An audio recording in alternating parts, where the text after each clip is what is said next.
नमस्कार साथियों, जय हिंद जय भारत। स्वागत है आप सभी का। चलिए, तो आज जो क्लास है दोस्तों लाइव है ना। इसमें पहले तो आज के डेट में हम सिलेबस डिस्कस करेंगे, क्योंकि एग्जाम को हमको पढ़ना है तो उसका सिलेबस हमें पता होना चाहिए, है ना। तो सिलेबस यहाँ पर मैं आपको डिस्कस कराऊंगा, साथ में आपको बताऊंगा कि किस तरह का क्वेश्चंस आपको सेट में पूछे जाते हैं।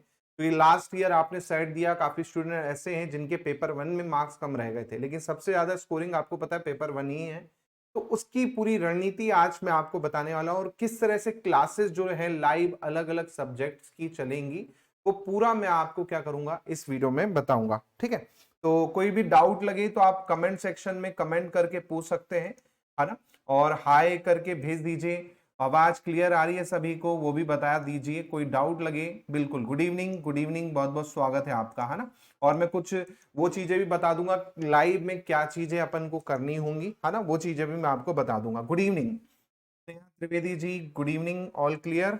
हाँ, चलिए अब एक चीज मैं आपको बता दूं लाइव में, है ना। जो भी डाउट रहेगा, सबसे पहले जो भी डाउट रहेगा लाइव क्लास में, एक चीज याद रखिएगा, जो भी डाउट रहेगा वो लास्ट में डिस्कस किया जाएगा। बीच में आप सोचोगे कि ये पूछ लूं वो पूछ लूं, जहां तक मुझे लगेगा तो मैं आपको बता दूंगा कि यहाँ पर ज्यादा बच्चों को डाउट आ रहा है वो करेंगे, लेकिन सबसे लास्ट में हम डाउट्स डिस्कस करेंगे। या फिर एक अलग से मैं आपके लिए क्या करूंगा, डाउट सेशन यहां पर रखूंगा, है ना। अलग से डाउट सेशन रखूंगा, क्योंकि कई ऐसे डाउट बीच में आ जाएंगे तो फिर पढ़ाने में क्या होता है, आपका क्या चीजें आ जाएंगी, दिक्कत हो जाती है। फिर बाद में जो बच्चा देख रहा है रिकॉर्डेड वीडियो, है ना, तो उसको थोड़ा सा इशू होता है कि सर बीच में आप नाम ले रहे हो, ये चीजें कर रहे हो, तो डिस्टर्ब होता है क्लास में, है ना। तो डाउट सेशन में अलग से आप लोगों के लिए लाइव लूंगा, वो पर्टिकुलर डे पर अलग टाइमिंग पे एक दिन रखेंगे वीक में कि इस दिन अपन केवल डाउट डिस्कस करेंगे, है ना। बाकी जो क्लासेस में चीजें चलेंगी वो मैं आपको बता दूं।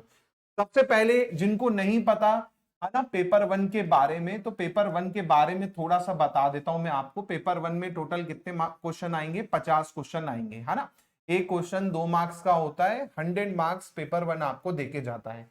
अगर जो मैं आपको पढ़ा रहा हूं, चाहे वो थ्योरी हो, चाहे एमसीक्यू हो, चाहे टेस्ट सीरीज हो, अगर वो आप करते हो तो इतना मैं पर्सनल गारंटी देता हूं, 45 क्वेश्चन कम से कम आप क्या कर पाओगे, सही कर पाओगे। जितना मैं आपको पढ़ा रहा हूं, जितने मैं पेपर आपको दूंगा, चाहे वो पेपर आपके महाराष्ट्र सेट के हो, चाहे वो आंध्र प्रदेश सेट के हो, चाहे वो जम्मू कश्मीर सेट के हो, चाहे वेस्ट बंगाल सेट के हो, इन पेपरों को बारीकी से लगाना है आपको। वो मैं आपको क्लास में भी डिस्कस करवाऊंगा बाकायदा, है ना। लेकिन खुद से उनको ज्यादा से ज्यादा प्रैक्टिस करना है। साथ में जो यूजीसी नेट का रहेगा, है ना, जो यूजीसी नेट का रहेगा उसको भी आपको क्या करना है, अच्छे से क्या करना है, डिस्कस करना है।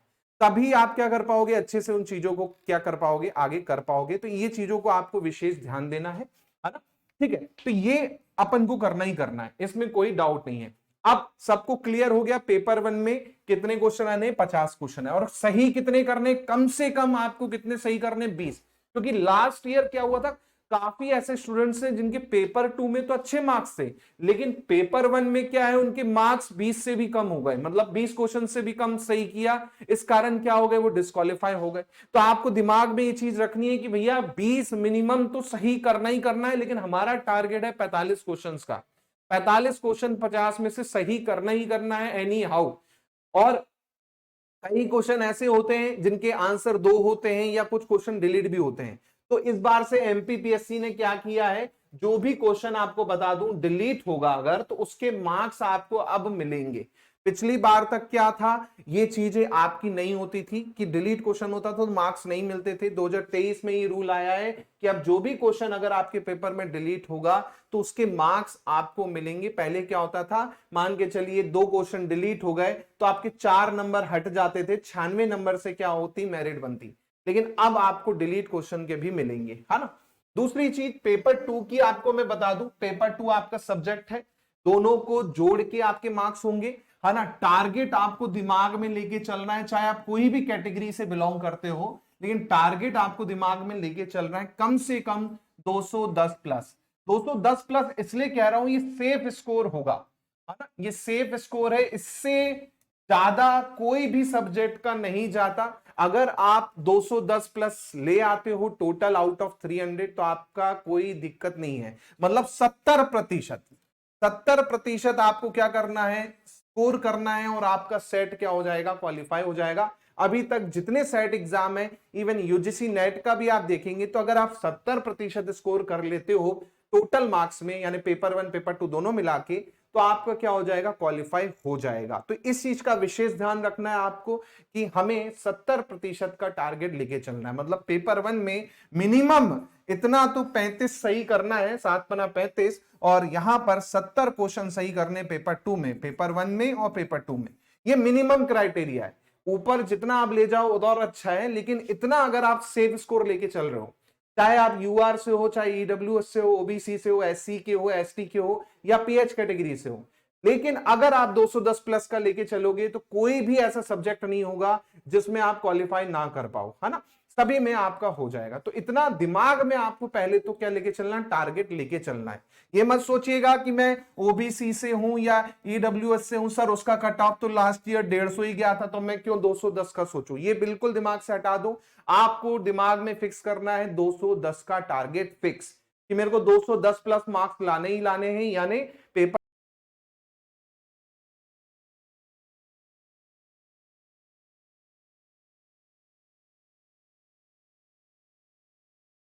चलिए, हाँ सही चल रहा है, कोई डाउट तो नहीं ना। हाँ, किसी को डाउट हो तो कमेंट कर लीजिएगा, मैं कमेंट पढ़ लूंगा आप लोग का, ठीक है। तो मिनिमम आपको 35 और 45 का मेरा टारगेट है पेपर 1 में, ठीक है। अब एक चीज ध्यान से समझते हैं, ये तो मैंने आपको कट ऑफ का डिस्कशन कर लिया कि कितने मार्क्स आपको लाने हैं, सेफ साइड में अपना टारगेट क्या लेके चलना है, टाइमिंग कैसे करते हैं। काफी स्टूडेंट्स के मैसेज आएगी टाइमिंग का सर समझ नहीं आ रहा है, हम कितना टाइम दें। तो टाइमिंग का मैंने आपको बता दिया, पेपर 1 में जो भी आप समय पढ़ रहे हैं उसका 1/3 आपको कम से कम देना है, और पेपर 2 में 2/3 समय आपको देना है। चाहे आप 1 घंटा पढ़ रहे हो तो 30 मिनट कम से कम क्या है, पेपर 1 में आपको करना है, और 2/3 आपको क्या करना है, पेपर 2 में देना है। दोनों को बैलेंस लेके चलना है। ये मत करिएगा कि पेपर 2 ही 2 पढ़े जा रहे हैं या पेपर 1 ही 1 पढ़े जा रहे हैं, दोनों को बैलेंस करके चलना है। स्ट्रेटजी अगर आपकी सही होगी, रणनीति सही होगी ना दोस्तों, तभी एग्जाम क्वालिफाई होगा। क्योंकि युद्ध जो है ना, सटीक रणनीति के तहत लड़े जाते हैं, है ना। तो ये चीज भी एक युद्ध ही है। तो आपको सही स्ट्रेटजी के हिसाब से पढ़ना है, उस हिसाब से आपको तय करना है। भले आप 2 घंटे निकालते हो दिन में, जॉब वाले हैं, कोई दिक्कत नहीं है, लेकिन 1/3 समय आप क्या देंगे, पेपर 1 को देंगे, और 2/3 समय आप किसको देंगे, पेपर 2 को देंगे। ये रणनीति को फॉलो करेंगे तो ना आपका पेपर 1 छूटेगा, ना पेपर 2 छूटेगा। दूसरी चीज, काफी स्टूडेंट के लास्ट ईयर में क्या शिकायत थी कि सर 1 घंटे का टाइम मिला था, उसके बाद पेपर 1 छीन लिया गया था, तो हमारे कुछ क्वेश्चन छूट गए। तो उसके लिए मैं आपको बता दूं, उसके लिए केवल और केवल चीज है प्रैक्टिस। जितना ज्यादा प्रैक्टिस करेंगे, और उसके लिए मैं आपको अभी ऐप पर आप देखेंगे 10 प्लस एफएलटी है, एग्जाम होते होते वही आपकी एफएलटी कम से कम 30 प्लस करवा दूंगा मैं। ये 30 plus FLT full length test जिस दिन आपने लगा लिए, 1 घंटे में करने का टारगेट रख दिया ना, तो कोई भी ऐसा क्वेश्चन नहीं है एग्जाम पेपर में जो आपका छूट जाए। इतना मैं गारंटी दे रहा हूं, 30 प्लस आपका वहां पर मिलेगा, ये मेरी पर्सनल गारंटी है, ठीक है। तो ये चीज आपको करना है, और 1 घंटे के अंदर ही आपका पूरा हो जाएगा। तो ऑनलाइन टेस्ट सीरीज है, बढ़िया से आपको लगाना है और सॉल्व करना है, आंसर आपको पता चल जाएगा, ठीक है। तो ये तो बात हो गई टाइमिंग की, कि अब टाइमिंग कितना देना है, क्या देना है। अब आते हैं सिलेबस पे। अब काफी ऐसे स्टूडेंट्स हैं जो यूजीसी नेट की कर रहे हैं तैयारी, है ना, लेकिन अब सेट आ गया है तो सेट पे फोकस करते हैं। तो दोनों में फर्क क्या है वो मैं आपको बता देता हूं दोस्तों, दोनों में फर्क क्या है वो आपको बता देता हूं, क्योंकि दोनों चीज क्लियर रखिएगा। अगर आपने यूजीसी नेट की तैयारी की है और सेट का सोच रहे हैं तो अलग हो जाएगा थोड़ा सा। क्यों अलग हो जाएगा वो चीज मैं आपको बता देता हूं। यूजीसी नेट में आपको कॉन्सेप्चुअल क्वेश्चन ज्यादा पूछता है। कंसेप्चुअल क्वेश्चन मतलब आपको मल्टीपल स्टेटमेंट दे देगा, मल्टीपल स्टेटमेंट वाले क्वेश्चन दे देगा कि 1 कथन ये दे दिया, 2 कथन दे दिया, 3 कथन दे दिया, 4 कथन दे दिया, और बोलेगा बताइए इन कथनों में से कौन सा कथन सही है। तो यहां पर आपको रटना भी है, और कॉन्सेप्ट अगर आपने पढ़ा है तो वो क्वेश्चन आप कर पाओगे। लेकिन सेट में ज्यादातर चीजें आप देखोगे फैक्चुअल पूछता है। चाहे आपका कोई भी स्टेट का सेट एग्जाम ले लो, राजस्थान का सेट का एग्जाम ले लो, आप महाराष्ट्र सेट का एग्जाम ले लो, कॉन्सेप्चुअल ना पूछ के फैक्चुअल पूछता है। मतलब जो भी फैक्ट है, जो भी फैक्ट है वो डायरेक्ट क्वेश्चन में पूछेगा। स्टेटमेंट बेस्ड क्वेश्चन आ सकते हैं लेकिन कम चांसेस है, उसमें स्टेटमेंट बेस्ड क्वेश्चन जो रहेंगे वो थोड़े कम रहेंगे, है ना। फैक्चुअल क्वेश्चन आपको सेट में ज्यादा रहेंगे, जैसे डायरेक्ट डेट पूछ लिया कि भाई इसके चेयरमैन कौन है, ये पूछ लिया। डायरेक्ट बोल देगा कि भाई आईसीटी में चैट जीपीटी किसके द्वारा बनाया गया है या किस कंपनी के द्वारा बनाया गया है। तो इस तरह के क्वेश्चन जो है आपको क्या करेगा, वो देखने को मिल सकता है ना। तो ये चीजों को थोड़ा सा आपको ध्यान रखना है कि हमें यहां पर फैक्ट्स पे ज्यादा ध्यान देना है।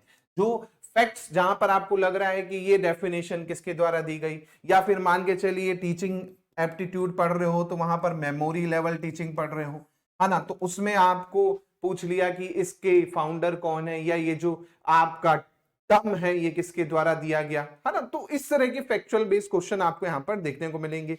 एनवायरनमेंट में चले गए, डायरेक्ट क्वेश्चन आ जाएगा, क्योटो प्रोटोकॉल के बारे में बताइए भैया, कहां से लागू हुआ, कब लागू हुआ, इस तरह से क्वेश्चन आ गया। तो डायरेक्ट आपको क्वेश्चन मिलेंगे। तो ये फर्क होगा दोनों में, क्वेश्चन का जो टाइप है वो आपको यहां पर क्या होता है, डायरेक्ट वाला मिलेगा, है ना। और यहां पर आपको एक्चुअली में आप देखते हैं इनडायरेक्ट टाइप के क्वेश्चन होते हैं यूजीसी नेट में। तो ये दोनों में फर्क है। तो इतना ध्यान रखिएगा, अगर आप सेट पे कर रहे हैं फैक्चुअल चीजों को ज्यादा अपने को करना है, जहां पर आपको लग रहा है कि यार ये ईयर पूछ सकता है, जैसे लास्ट ईयर बहुत सारे क्वेश्चन ऐसे थे जिसमें डायरेक्ट उसने ईयर पूछ लिया था, या फिर ऐसे क्वेश्चन थे कि किसी व्यक्ति के द्वारा दी गई डेफिनेशन है तो उस पर क्वेश्चन पूछ लिया था, है ना। तो ये चीजों का अपन को ध्यान रखना है, ठीक है। अब बात करते हैं सिलेबस पे, इस पे, ठीक है। अब सिलेबस पे आते हैं। तो सिलेबस में आपको पता है टोटल कितनी यूनिट है, 10 यूनिट है ना। 10 यूनिट में जो थ्योरी है जहां पर आपको रटना है वो मैं आपको बता दूं। पहला हो गया टीचिंग एप्टीट्यूड, जी हाँ, टीचिंग एप्टीट्यूड थ्योरी है बिल्कुल। यहां पर आपको पूरा का पूरा क्या करना है, रटना है, ज्यादा से ज्यादा चीजें रटनी है। दूसरा, कुछ क्वेश्चन जो होंगे यहां पर क्लासरूम एक्सपीरियंस पे होते हैं, जो भी आपकी कक्षा में एक्सपीरियंस होता है, अगर आप टीचर हैं या कहीं पे पढ़ा रहे हैं तो आपने इसी चीज फील की होगी कि टीचिंग एप्टीट्यूड पे कई क्वेश्चंस होंगे वो क्लासरूम एक्सपीरियंस पे होंगे। अगर आप टीचर हैं, कहीं स्कूल में पढ़ा रहे हैं, कॉलेज में पढ़ा रहे हैं, तो आपको पता है कि क्लासरूम में कैसी प्रॉब्लम्स आती हैं। जैसे कोई स्टूडेंट पे बेस क्वेश्चन आ गया कि एक स्टूडेंट है, उसे समझ नहीं आ रहा क्वेश्चन, तो क्या आप उसे करेंगे, आप उसे डांटेंगे, मारेंगे, या ये चीज करेंगे। तो ये कैसे क्वेश्चन हो गया, क्लासरूम पे एक्सपीरियंस क्वेश्चन हो गया। तो यहां पर थ्योरी तो है, जैसे मैंने बोला कि आपने क्या पढ़ना है, मेमोरी लेवल पढ़ना है ना। मेमोरी के कितने प्रकार होते हैं, लेवल के कितने प्रकार होंगे, वो आपको पूछ लेगा कि भाई सबसे बेसिक कौन सा लेवल है, सबसे एडवांस लेवल कौन सा है, वो पूछ लेगा। तो वो आपका थ्योरी हो गया, तो ये तो पढ़ना ही पढ़ना है। फिर आता है आपका रिसर्च एप्टीट्यूड, है ना। रिसर्च एप्टीट्यूड भी आपका थ्योरी है, इसमें आपको ज्यादा से ज्यादा चीजें रटनी है कि भाई टाइप ऑफ मेथड्स पूछ लेगा, अलग अलग जो मेथड्स हैं उसके बारे में पूछ लेगा, है ना। तो ये आपको पढ़ना ही पढ़ना है, ठीक है। अभी मैं जब लेक्चर लूंगा तो आप टेंशन मत लीजिए, बाइलिंगुअल में रहेगा, हिंदी इंग्लिश दोनों में ही लेक्चर रहेगा, इस चीज का टेंशन बिल्कुल मत रहना कि सर यहाँ पर इंग्लिश में लिख रहे हैं। जो भी आपकी पीपीटी रहेगी वो हिंदी इंग्लिश दोनों में रहेगी, तो आपको बिल्कुल टेंशन नहीं लेना है कि हिंदी में बस रहेगा या इंग्लिश बस में रहेगा, ये मैं आपको क्लियर कर दूंगा ना। किसी को अगर डाउट लगे तो कमेंट में पूछ लीजिए मुझसे, है ना। हाँ, अगर किसी को डाउट है तो कमेंट सेक्शन में कमेंट करके पूछ सकते हैं। आज सिलेबस डिस्कशन है, कल से अपन यहाँ पर टॉपिक वाइज की पूरा भी मैं शेड्यूल बताऊंगा, किस तरह से अपनी क्लासेस चलेंगी, है ना, वो आगे मैं बताऊंगा, ठीक है। तो ये थ्योरी है, इसको आपको पढ़ना ही पढ़ना है, रटना ही रटना है। इसी प्रकार आपका आईसीटी थ्योरी है, प्लस इसमें थोड़ा सा करंट अफेयर आपका ऐड हो जाता है। इसी प्रकार कम्युनिकेशन जो है ये भी आपकी थ्योरी है पूरी की पूरी, है ना, पूरी की पूरी थ्योरी है। तो ये थ्योरी बेस्ड टॉपिक है जहां पर आपको चीजें रटनी होंगी, आपको चीजों को ज्यादा से ज्यादा क्या करना होगा, याद करना होगा, है ना। ऐसे ही आप देखेंगे आपका एनवायरमेंट जो है ना, इसको भी आपको रटना ही है, पूरा का पूरा थ्योरी है, प्लस कुछ हिस्सा करंट अफेयर का जुड़ जाएगा। ऐसे ही आपका जो पार्ट है हायर एजुकेशन का, इसे भी आपको पूरा का पूरा रटना ही है और कुछ नहीं करना, ठीक है। साथ में कुछ हिस्सा इसमें भी करंट अफेयर का जुड़ जाता है। तो अगर आप देखोगे यहां पर दोस्तों, तो 6 यूनिट ऐसी हैं जहां पर आपको चीजों को याद करना होगा, फैक्ट्स को याद करना होगा, चीजों को अच्छे से याद करना होगा। तो पूरा का पूरा ये 6 यूनिट में आप देखेंगे आपका क्या है ना, रटना है।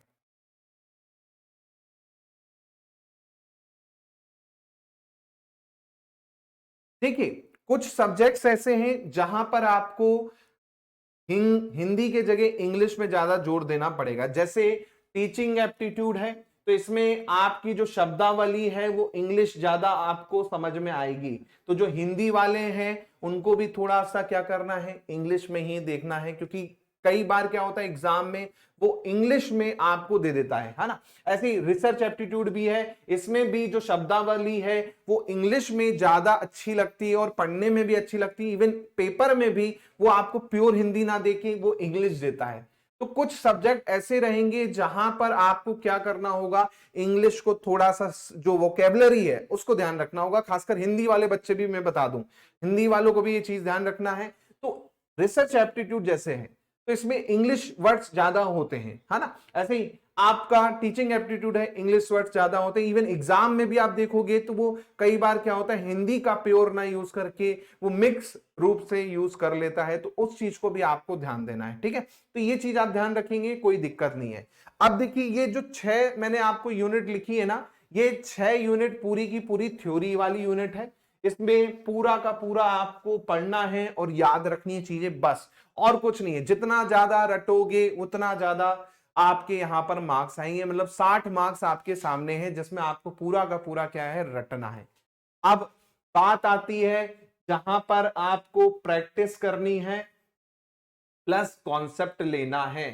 ये बच्चों के लिए भारी हो जाता है, खासकर उन स्टूडेंट्स के लिए जिन्होंने मैथ रीजनिंग छोड़ रखी है।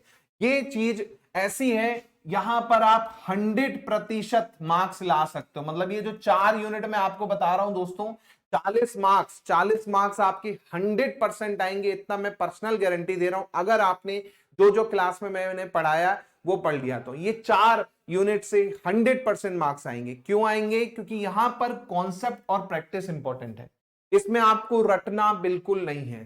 जैसे आपका मैथ्स हो गया, जी हाँ, मैथ्स में आपने क्या पढ़ लिया, आपने कॉन्सेप्ट पढ़ लिया, मान के चलिए आपने परसेंट पढ़ लिया। परसेंट में अलग अलग क्वेश्चंस आए, मैंने आपको टाइप वाइज क्वेश्चन पूरे करवा दिए। परसेंट में आपने टाइप वाइज क्वेश्चन बना लिए, चाहे वो चुनाव पे आधारित क्वेश्चन हो इलेक्शन वाले, चाहे नॉर्मल प्रतिशत वाले क्वेश्चन हो कि इस संख्या का इतने प्रतिशत क्या होगा। जैसे लास्ट ईयर आप देखेंगे ये क्वेश्चन आपको पूछा गया था। तो वो आपको कैसे आया, जब आपने उसका कॉन्सेप्ट पढ़ा। उस टाइप के क्वेश्चन मैंने आपको लगभग हर टाइप के मैं आपको 5 क्वेश्चन कराऊंगा एक एक। मतलब जैसे टॉपिक है परसेंट के अंदर आपका एक छोटा सा टॉपिक है इलेक्शन पे आधारित क्वेश्चन, तो इसके मैंने आपको 5 क्वेश्चन करवा दिए अलग अलग वैरायटी के। तो आपको खुद समझ में आ गया कि इसके बाहर नहीं जाएगा, है ना। तो यहां पर कॉन्सेप्ट बहुत इंपॉर्टेंट है, साथ में आपकी क्या इंपॉर्टेंट है, प्रैक्टिस इंपॉर्टेंट है। और ये एक बार आपने कर लिया तो इतना मैं गारंटी दे रहा हूं 100% आपको कि ये ऐसा टॉपिक है 4 जहां पर आपको 100% मार्क्स आएंगे। आपको सोचने की जरूरत नहीं पड़ेगी कि सर आपने क्या पढ़ाया है, इसमें 100% मार्क्स आ रहे हैं। इसमें तो फिर भी मैं ऐसा कह सकता हूं कि इसमें आप 100% नहीं भी बोल सकते। कई बार क्या होता है आउट ऑफ वे क्वेश्चन आ जाता है, बहुत पुराना करंट अफेयर पे बेस्ड क्वेश्चन पूछ लिया, एनवायरमेंट पे आपने पढ़ा ही नहीं, क्योंकि भाई ये एक तरह से क्या है, एनवायरमेंट खुद समुद्र है, कोई ना कोई आपको पूछ लिया तो आप नहीं कह सकते श्योर शॉट। हायर एजुकेशन में कोई एकदम पुराना सा पोर्टल के बारे में पूछ लिया, इस पोर्टल के बारे में बता दो, तो वो नहीं कह सकते। लेकिन ये ऐसे टॉपिक है जहां पर 100% आपका क्या होगा, आपको देखने को मिलेगा, है ना। तो ये आपको ध्यान रखना है। अब मैथ्स तो एक टॉपिक हो गया। अब इसमें मैथ्स में हमें हायर नहीं पढ़ना होता, केवल अर्थमेटिक वाला जो पार्ट है दोस्तों ये केवल हमको पढ़ना है। अर्थमेटिक बस आपको अच्छे से करना है, अर्थमेटिक करोगे पूरा का पूरा मैं हर टॉपिक आपको डिटेल में करवाऊंगा, वो हो जाएगा। फिर आती है रीजनिंग। अब रीजनिंग में भी देखो 2 पार्ट है, कुछ टॉपिक जो हैं आपके एनालिटिकल रीजनिंग के हैं और कुछ टॉपिक जो हैं, ज्यादातर टॉपिक देखेंगे वो लॉजिकल के हैं।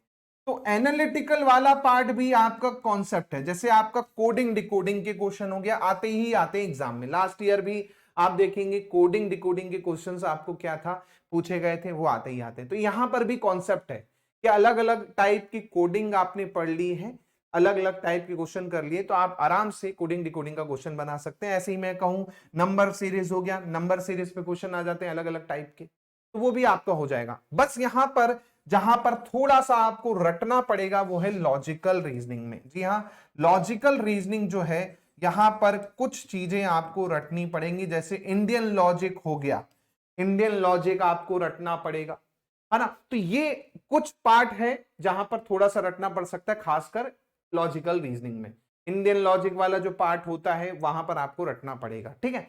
इसके बाद डीआई बचता है। डीआई ऐसा है कि आपको बस क्या आना चाहिए, बेसिक कैलकुलेशन आनी चाहिए, जोड़ घटाना, है ना, एवरेज, रेशियो, है ना, औसत हो गया, आपका अनुपात हो गया, है ना, प्रतिशत हो गया निकालना, बस ये आता है ना, तो डीआई का भी क्वेश्चन आप 100% सही कर सकते हो। और बिल्कुल बेसिक क्वेश्चन आपने देखा था डीआई पे आया था कि ये ग्राफ इनमें से कौन सा ग्राफ नहीं है, और नॉर्मल क्वेश्चन ग्राफ पे बेस आ सकता है, ज्यादा टफ भी नहीं आएगा। मैं तो आपको टफ लेवल भी करवाऊंगा, यूजीसी नेट के भी करवा दूंगा इसमें, लेकिन इतना है कि यहां पर आप 5 में से 5 क्वेश्चन सही कर सकते हैं अगर आपने पूरा डीआई पढ़ लिया है, ठीक है। तो ये 3 टॉपिक हो गए। लास्ट टॉपिक जो बचता है वो है कॉम्प्रीहेंशन। तो जिसे हम गद्यांश कहते हैं, तो गद्यांश ऐसा है कि जितना ज्यादा आप पढ़ेंगे हिंदी में, इंग्लिश में, वो आप क्या कर पाएंगे, उस क्वेश्चन को अच्छे से कर पाएंगे। तो गद्यांश जो है वो कैसा होता है, जितना ज्यादा पढ़ोगे उतना ज्यादा बनेगा, है ना। तो ये चीज आपकी यहां पर होगी। तो ये तो आपको समझ में आ गया कि सर थ्योरी ये हो गई, इनको आपको रटना है, कॉन्सेप्ट किस में करना है, मैथ, रीजनिंग, और इसमें आपको कॉन्सेप्ट करना है, डीआई में आपको कॉन्सेप्ट प्लस प्रैक्टिस करनी है। तो ये तो मैंने आपको पूरा बता दिया कि कहां पर कैसे करना है, ठीक है। अब आते हैं सिलेबस पे। जो भी सिलेबस है उस पे ही टिके रहना है, उसके बाहर हमें बिल्कुल नहीं जाना है, जो सिलेबस में बोला है उसको ही पढ़ना है ना। गुड इवनिंग दोस्तों, गुड इवनिंग, है ना। जो भी सिलेबस है उस पे टिके रहना, उसके बाहर बिल्कुल नहीं जाना है। जैसे कि आप देखेंगे टीचिंग एप्टीट्यूड का सिलेबस है, जहां पर आपको पूरा मेंशन है कि भाई टीचिंग का कॉन्सेप्ट क्या होता है, टीचिंग के ऑब्जेक्टिव क्या होते हैं, टीचिंग में लेवल ऑफ टीचिंग। अब देखो लेवल ऑफ टीचिंग ऐसा टॉपिक है, इससे यूजीसी नेट में भी हर साल क्वेश्चन देखने को मिलता है, और सेट के अलग अलग एग्जाम्स हैं उसमें भी आपको क्वेश्चन यहां पर देखने को मिलता है ना। तो यहां पर आपको पूरा का पूरा चीजें करनी है, ठीक है। तो ये मैं आपको बताते जाऊंगा, जब जब हम पढ़ेंगे टॉपिक तो मैं खुद थ्योरी के साथ में उसके एमसीक्यू भी करवाऊंगा, तो आपको खुद समझ में आ जाएगा कि किस तरह से क्वेश्चंस उस टॉपिक पे पूछे गए थे यूजीसी में, चाहे आपके सेट में। हाँ,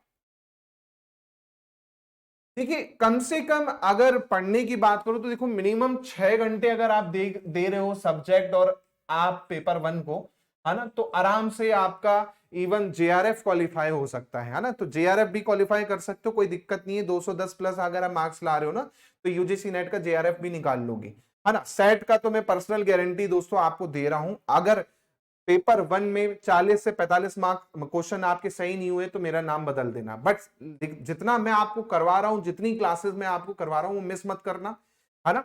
लाइव हो चाहे वो रिकॉर्डेड हो, ऐसा नहीं कि लाइव मान के चलो किसी टाइम पे नहीं हुई मेरी तो आप रिकॉर्डेड वीडियो ना देखो, ऐसा नहीं करना है आपको। लाइव अगर मैं ले रहा हूं तो लाइव देखनी है, रिकॉर्डेड देख रहा हूं रिकॉर्डेड देखनी है। दूसरा, एग्जाम टाइम पे जो मैराथन करवाऊंगा स्पेशल, है ना, जहां पर हम 5000 प्लस क्वेश्चन, 10,000 प्लस क्वेश्चन का टारगेट लेके चलेंगे, 3-3, 4-4, 5-5 घंटे की लाइव मैराथन, वो अगर आपने कर ली ना तो आराम से आपके 45 क्वेश्चन कहीं नहीं जाने वाले आउट ऑफ 50। इतना मैं पर्सनल बोल रहा हूं क्योंकि लास्ट ईयर का आपने पेपर देखा होगा और आपने क्लासेस देखी होंगी, जिन स्टूडेंट्स ने परचेज भी किया था, तो काफी स्टूडेंट्स ऐसे हैं जिनका क्वालिफाई हुआ, उनका आप देख सकते हैं, है ना। तो ये चीजों को बस आपको ध्यान रखना है, ठीक है। तो सिलेबस तो है आपका यहाँ पर आपके सामने, है ना। शिक्षण अभिवृत्ति, है ना, तो शिक्षण में उद्देश्य क्या है ना, शिक्षण के स्तर क्या है, स्मरण शक्ति हो गई, समझ हो गई, विचारात्मक हो गया, तो इनको आपको अच्छे से करना है। टॉपिक जो आपको मेंशन है वही आपको पूरा मैं आपको करवाऊंगा, 1 से लेके आखिरी तक पूरा का पूरा, है ना। साथ में उसके क्वेश्चंस भी हैं वो मैं आपको करवाऊंगा। जैसे कोई भी टॉपिक होगा, जैसे लेवल ऑफ टीचिंग हुआ तो इस पे आधारित एमसीक्यू हुए, तो वो पूरा अपन डिस्कस करेंगे, है ना, ठीक है। इसके बाद आप देखेंगे यहां पर लर्नर कैरेक्टरिस्टिक है, तो इस पे भी आप देखेंगे क्वेश्चंस काफी देखने को मिलते हैं। लर्नर कैरेक्टरिस्टिक में भी क्वेश्चंस आपको काफी देखने को मिलते हैं, है ना। फैक्टर अफेक्टिंग टीचिंग, इस पे क्लासरूम बेस्ड क्वेश्चन आपको आते हैं। इस पे आप देखेंगे तो क्लासरूम पे आधारित क्वेश्चन आ जाएंगे कि भाई कोई टीचर पढ़ा रहा है, बाजू से वो चीजें आपकी गुजरी, तो उस चीज से किस तरह से इफेक्ट पड़ा है, एनवायरमेंट का क्या इफेक्ट पड़ रहा है, तो वो सब चीजें आपको, हाँ बिल्कुल। दोनों पेपर के लिए अगर 6 घंटे ज्यादा मैं मैक्सिमम बोल रहा हूं, उससे कम भी चलेगा, लेकिन मैक्सिमम 6 घंटे अगर दे सकते हो तो डेडिकेट कर लो, नहीं दे सकते कोई बात नहीं है, कोई बात नहीं है। 3 घंटे 2.5 घंटे भी अगर पढ़ोगे, टाइम देखो अभी है, क्योंकि लगभग आप देखोगे तो सेट के पेपर को तो कम से कम 100 डेज है, 100 दिन कम से कम। भाई ये 100 दिन में अगर आपने 2.5 घंटे भी पढ़ा ना तो आपका बहुत हो जाना है, ये मैं कह रहा हूं, है ना। अगर आपने 2.5 घंटे भी पढ़ा ना, 100 दिन है अपने पास, सेट आराम से क्वालिफाई कर लोगे। हाँ, नेट की बात नहीं कर रहा मैं, सेट कर लोगे 2.5 घंटे पढ़ के भी पर डे, है ना, क्योंकि अभी हमारे पास 100 दिन का लगभग समय है। जून के बाद में ही एग्जाम जाएगा, क्योंकि 4 जून तक तो लोकसभा चुनाव का अनाउंसमेंट होगा, उसके बाद ही आपकी क्या होंगी, डेट आगे बढ़ेंगी। तो ये चीजें आपको करना है, ठीक है। अब इसमें जहां पर आप देखोगे क्वेश्चन आते हैं मेथड्स ऑफ टीचिंग में, खासकर आप देखेंगे यहां पर जो अलग अलग ऑनलाइन मेथड है, खासकर आप देखेंगे स्वयं हो गया, स्वयं प्रभा हो गया, है ना, मॉक हो गए, इस पे बहुत क्वेश्चन पूछे गए थे लास्ट ईयर। जैसे पूछ लिया था कि इनमें से स्वयं क्या है ना, मॉक का कौन सा उदाहरण है, या फिर ये किसके द्वारा बनाया गया है, या इसको कौन ऑपरेट करता है। तो इस तरह के क्वेश्चंस आपको यहां पर देखने को मिले थे। फिर आप देखेंगे तो ट्रेडिशनल टीचिंग क्या होती है, मॉडर्न टीचिंग क्या होती है, आईसीटी क्या होता है। भाई जैसे ट्रेडिशनल टीचिंग ब्लैक बोर्ड में हम पढ़ते थे बचपन में, है ना, फिर थोड़ा सा मॉडर्न हुआ तो भाई हम किससे पढ़ने लगे, व्हाइट बोर्ड में पढ़ने लगे। अब और मॉडर्न हो गया तो भैया हम क्या है, टेक्नोलॉजी का यूज करके पढ़ रहे हैं, जैसे आप अभी पढ़ रहे हो अपने घर पे बैठ के, है ना, बकायदा मोबाइल में देखते हुए। तो ये आपका क्या है, ये आपको डायरेक्ट क्वेश्चन देखने को मिलेंगे। उसमें आईसीटी में बेस्ड जो नई नई चीजें हैं उस पे क्वेश्चन आपको आ सकता है, कि कोई नई टेक्नोलॉजी, नए सॉफ्टवेयर, है ना, उस पे क्वेश्चन आ सकते हैं। ऐसे ही आप देखेंगे सबसे इंपॉर्टेंट टॉपिक है इवैल्यूएशन सिस्टम। जी हाँ, मूल्यांकन प्रणाली जो है आपकी, उस पे क्वेश्चन आपको देखने को मिलेंगे बहुत अच्छे खासे। जी हाँ, यहाँ पर टाइप ऑफ जो आपकी इवैल्यूएशन है, अलग अलग प्रकार से इवैल्यूएशन होता है, उसको आपको पढ़ना होगा, उस पे क्वेश्चन काफी इंपॉर्टेंट आते हैं। तो ये टॉपिक बहुत इंपॉर्टेंट है, इससे हमेशा क्वेश्चन आपको एग्जाम में देखने को मिलेगा ही मिलेगा, है ना। तो इंपॉर्टेंट टॉपिक भी मैं आपको एग्जाम से पहले ही बता दूंगा कि किन टॉपिक पे ज्यादा फोकस करना है, क्योंकि देखो सिलेबस इतना सारा है, हमें सब तो नहीं पढ़ना अच्छे से, हमें वो सब्जेक्ट अच्छे से पढ़ना है जो हमें अच्छे से आए और एग्जाम में भी वो आए। तो वो टॉपिक भी मैं आपको बकायदा हर टीचिंग एप्टीट्यूड का हो या फिर सब चीज के होगा, है ना, तो वो सब आपको मैं पूरा का पूरा पढ़ाऊंगा। बिल्कुल बिल्कुल पूरा पढ़ाऊंगा, टेंशन मत लीजिए। आज तो केवल जो डिस्कशन है, केवल दोस्तों मैं आपको बता दूं, आज डिस्कशन है सिलेबस का, रणनीति का, किस तरह से अपन चलेंगे आगे मैं आपको बताऊंगा, है ना। तो ये तो देखो टीचिंग एप्टीट्यूड है, इसमें आपने एक बार थ्योरी पढ़ ली ना, प्रैक्टिस कर ली, तो 100% मार्क्स आ जाएंगे आपके, कोई दिक्कत नहीं जाएगी। 5 में से 5 क्वेश्चन टीचिंग एप्टीट्यूड के आप सही कर सकते हो, कोई भी दिक्कत नहीं जाने वाली, है ना। तो जो आपका शिक्षण अभिवृत्ति है, इसे आप 100% मान लो, क्योंकि बहुत ही इजी टॉपिक है। एक बार आपने क्या कर लिया, जय श्री राम सभी को दोस्तों, है ना। हाँ, तो आराम से आप कर सकते हो, ठीक है। चलो अब आते हैं रिसर्च एप्टीट्यूड। अब ये टॉपिक जो होता है ना, काफी स्टूडेंट्स को टफ लगता है।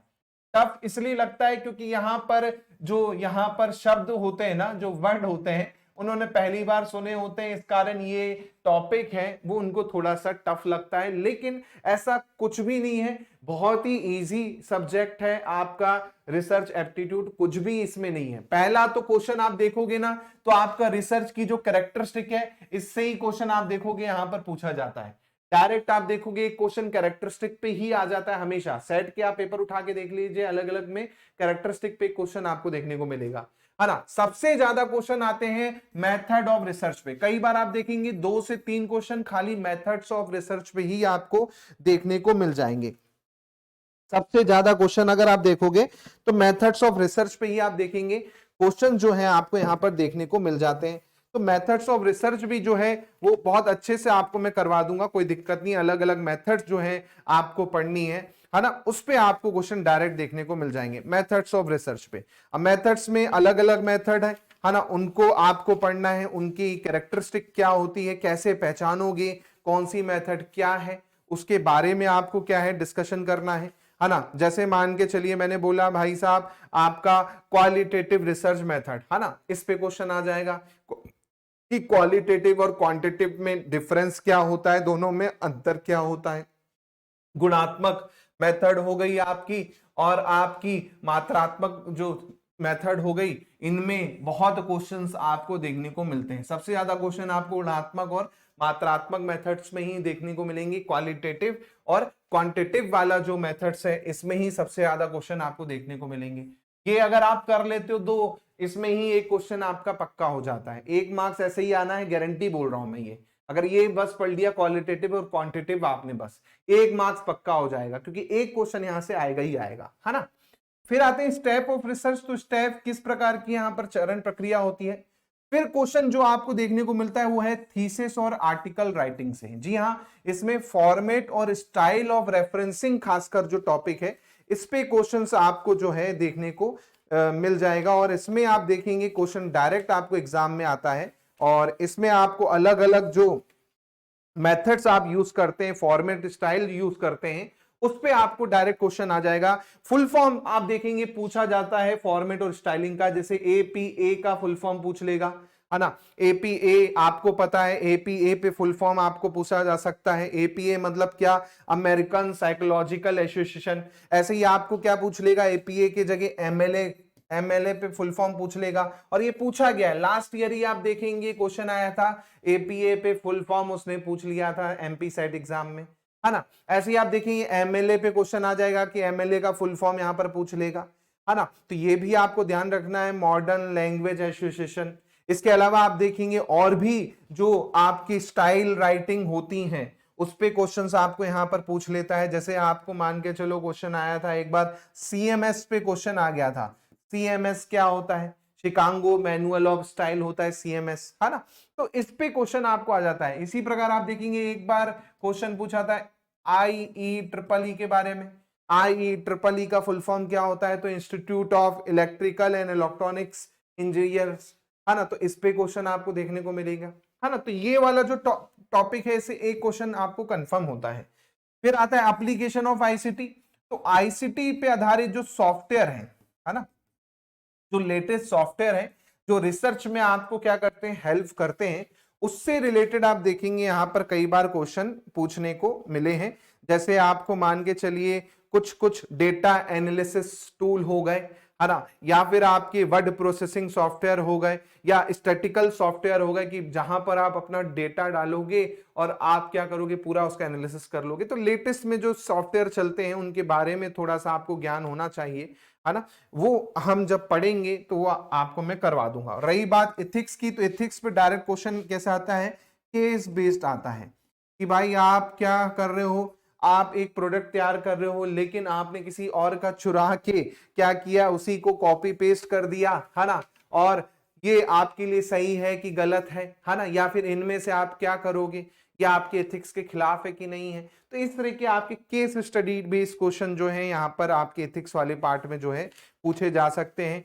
कि भाई आपने कोई वैक्सीन बना दी मान के चलिए, लेकिन उसके साइड इफेक्ट भी हैं, लेकिन आपने लोगों को साइड इफेक्ट नहीं बताया, और लोग क्या हुए, आपने अपनी वैक्सीन लॉन्च करवा दी, तो ये आपके एथिक्स के खिलाफ है कि नहीं है। तो इस तरह के क्वेश्चन भी कई बार आपको देखने को मिलते हैं, तो ये भी हमको पढ़ना है। तो इतना सा जो सिलेबस है ये आपका क्या है, रिसर्च एप्टीट्यूड का सिलेबस है, शोध अभिवृत्ति का जो है सिलेबस है। तो ये भी पूरा थ्योरी बेस है, इसमें आपको रटना है ज्यादा से ज्यादा, जितना आप इसको रटोगे उतने क्वेश्चंस आपके बनेंगे। ये चीजें मैं आपको क्वेश्चंस के थ्रू और थ्योरी के थ्रू करवाऊंगा, है ना। फिर आता है कॉम्प्रीहेंशन। तो कॉम्प्रीहेंशन गद्यांश में जितना ज्यादा आप प्रैक्टिस करोगे उतना ज्यादा सही होगा। और इसको करने का क्या होता है, तरीका होता है ना, करने का तरीका होता है। कई लोग क्या करते हैं, पहले पूरा गद्यांश पढ़ते हैं, उसके बाद क्वेश्चन अटेम्प्ट करते हैं, फिर गद्यांश में वापस जाते हैं। ऐसा बिल्कुल नहीं करना।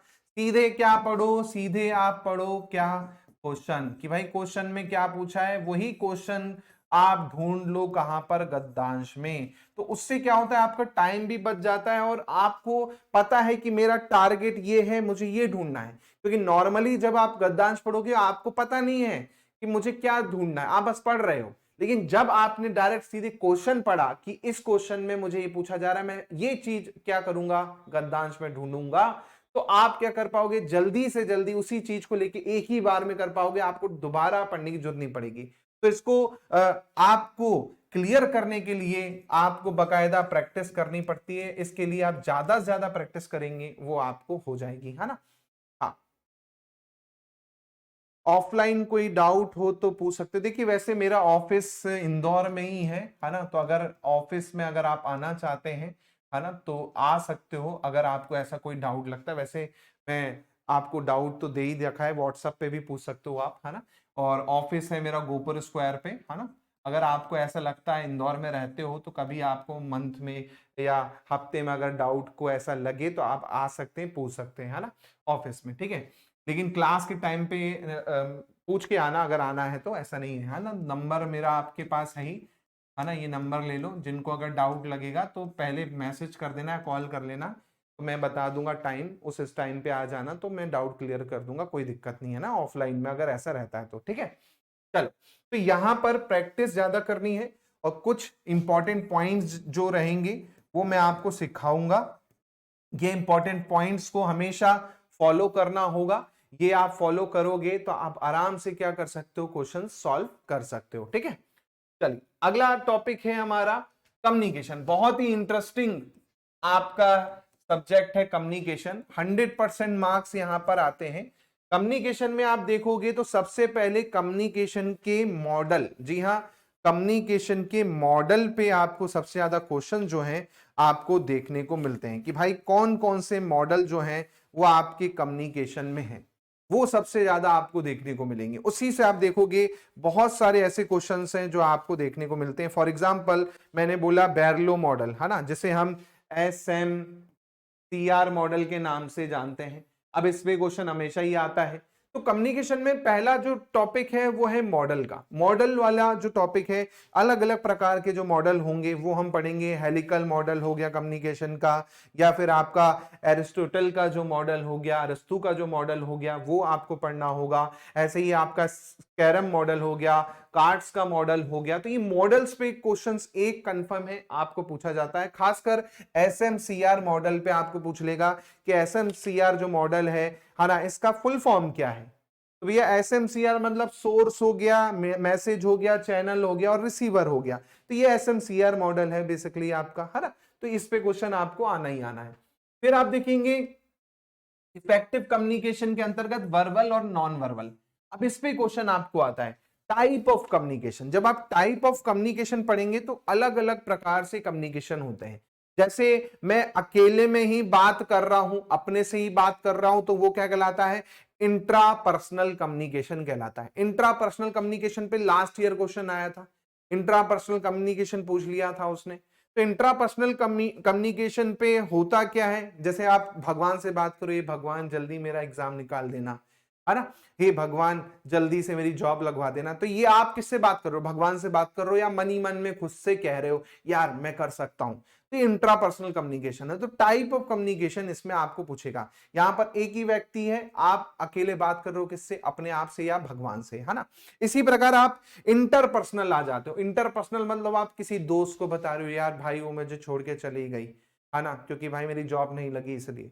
तो वो आप अपने दोस्त को बता रहे हो, किसी करीबी को बता रहे हो, है ना। तो आपस में संवाद कर रहे हो अपने दोस्त के साथ में, है ना। तो वो आपका इंटरपर्सनल है। फिर आपका आ गया ग्रुप डिस्कशन। ग्रुप डिस्कशन में आप बहुत सारे लोगों को लेके बैठे हो, 7-8 लोगों को लेके बैठे हो, है ना। तो ये टाइप ऑफ कम्युनिकेशन है। ऐसे ही फिर आप आगे जाओगे कि आप एक बड़े नेता बन गए, विधायक बन गए, तो मास मीडिया कम्युनिकेशन हो जाएगा। फिर आप लोगों से संवाद कर रहे हो, मोदी जी जैसे अभी रैली में जाते हैं तो संवाद करते हैं, तो मास मीडिया का काम है। एक जन बोलता है लेकिन हजारों लाखों करोड़ों लोग उनको क्या करते हैं, सुनते हैं। तो मास मीडिया का एग्जाम्पल हो जाएगा, है ना। इसी प्रकार आप देखेंगे आपका फिर क्या आता है, वर्बल और नॉन वर्बल आ जाता है ना। तो वर्बल नॉन वर्बल में क्या होगा, वर्बल में क्या होता है, आप क्या करते हो, शब्दों का यूज करते हो, है ना। आप या तो ओरल बोलोगे मुंह से जैसे मैं बोल रहा हूं, या फिर मैं क्या करूंगा, लिख कर बोलूंगा। तो वर्बल में भी आप देखोगे ओरल कम्युनिकेशन और रिटन कम्युनिकेशन आ जाएगा, है ना। तो यहां पर आप क्या कर रहे हो, शब्दों का यूज कर रहे हो, मुंह से बोल रहे हो, और रिटर्न में लिख के लेटर भेज रहे हो, ईमेल भेज रहे हो। तो ये टाइप ऑफ कम्युनिकेशन है। इसी प्रकार आपका नॉन वर्बल क्या होता है, तो नॉन वर्बल में आप देखोगे तो नॉन वर्बल में आपका क्या होता है, आपकी बॉडी लैंग्वेज आ जाएगी, आपके इशारे आ जाएंगे, है ना, आपका जेस्चर आ जाएगा, भाई आप मुंडी हिला के बोल रहे हो इस तरह से, है ना, तो ये सब आपका क्या है, ये सब आपका क्या है, वर्बल नॉन वर्बल का पार्ट में आ जाएगा। इसी प्रकार intercultural group communication, classroom communication बहुत इंपॉर्टेंट है, इससे आपको क्वेश्चन आएंगे। क्लासरूम कम्युनिकेशन पे आप देखोगे क्वेश्चन डायरेक्ट देखने को पूछेगा। इसी प्रकार कम्युनिकेशन नेटवर्क हो गया, उस पर क्वेश्चन आपको देखने को मिलेगा, है ना, तो ये भी आपको थोड़ा सा ध्यान रखना है। क्लासरूम कम्युनिकेशन पे कैसे क्वेश्चन आएंगे कि आप अपने स्टूडेंट से वार्तालाप कर रहे हो, बीच में कोई अवरोध आ गया, या फिर क्लासरूम कम्युनिकेशन को और कैसे अच्छा से किया जाए कि भाई आप एक अच्छे टीचर बनने वाले हो, है ना, तो आपके अंदर क्या क्वालिटी होनी चाहिए, उस पे बेस क्वेश्चन आपको हो सकता है एग्जाम में पूछ ले, है ना, कि भाई इनमें क्या क्वालिटी होनी चाहिए, कि कुछ भी चीज बोलो वो एकदम स्पष्ट बोलो, है ना, जहां पर आपको लग रहा है कि पिच हाई करनी है उस शब्द पे पिच हाई कर दो, है ना, जैसे मैं अभी आपको समझा रहा हूं, कहीं पर मैं धीरे बोल रहा हूं, कहीं पर तेज बोल रहा हूं, कहीं पर मैं ज्यादा जोर दे रहा हूं, तो ये क्लासरूम कम्युनिकेशन वाला पार्ट हो जाता है इसमें, है ना। इसी प्रकार बैरियर की आप बात आ जाती है, अवरोध कैसे आते हैं भाई, बाधाएं कैसे आती है कम्युनिकेशन में। आप कहीं पे चले गए, है ना, आप कहीं पर चले गए, सामने वाले को तेलुगु आती है और आपको तमिल आती है, आप उससे बात नहीं कर पा रहे हो, तो उस चक्कर में आप देख रहे हो कम्युनिकेशन में क्या आ गया, बैरियर आ गया। आपने उसको इशारा करके कहा भाई भाई, तो वो आपको क्या लेके आ गया, कोल्ड ड्रिंक लेके आ गया, लेकिन आपको पीना पानी था, है ना, तो वही बात है, आपको यहां पर क्या है, बैरियर पढ़ने होंगे। अब बैरियर देखो अलग अलग प्रकार के होते हैं, एक बैरियर नहीं होता, बहुत सारे बैरियर होंगे। साइकोलॉजिकल बैरियर होता है ना, साइकोलॉजिकल बैरियर मतलब कैसा हो जाएगा, है ना, कि भाई आप क्या करो, स्टीरियोटाइप हो, है ना, किसी को फटे कपड़े में देख लिया और आपने बोला ये क्या करेगा, गरीब है, ये तो कुछ नहीं है, इसको कुछ दिमाग नहीं होगा, हटाओ, ये स्टीरियोटाइपिंग हो गई। आपने पहले ही उसको देख के सोच लिया है कुछ नहीं कर सकता है, लेकिन बाद में जब आपको पता चला नहीं यार वो तो यार गवर्नमेंट ऑफिसर है, वो रहता है ऐसे है ना, मान के चलिए आपने केजरीवाल जी को देख लिया,